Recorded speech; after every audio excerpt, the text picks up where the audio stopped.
Okay, homies, for this one I'm gonna do a little bit of tomfoolery, you know what I'm saying? Basically, copy paste, because like for floating point representation, you can simply just read the explanation on geeks for geeks and basically understand what's going on, like what the representation is actually like, what you understand what's going on behind the scenes.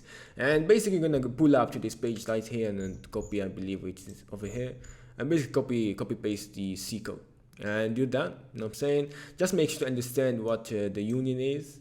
It's explained in detail over here, and understand what bit fields are. Okay, where is it? Print binary. Yes. Read about bit fields, and you're golden. Also, if you wanna do some work, you can basically go to this page right here and convert these lines like into C. But I believe for me, it's basically just a waste of time and resources. You know what I'm saying? Like just like pull up right here and copy the code. Basically, it's school right here, and vim floating dot c.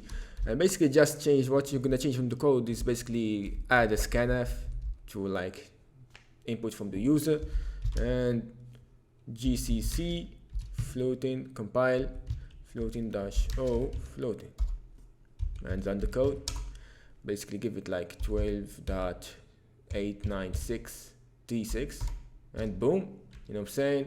Like the MSB is 0. I believe this one is the mantissa, this one is the mantissa, and this one is the exponent. Yes. Anyways, homies, thank you for watching, and I'll catch you in the next one.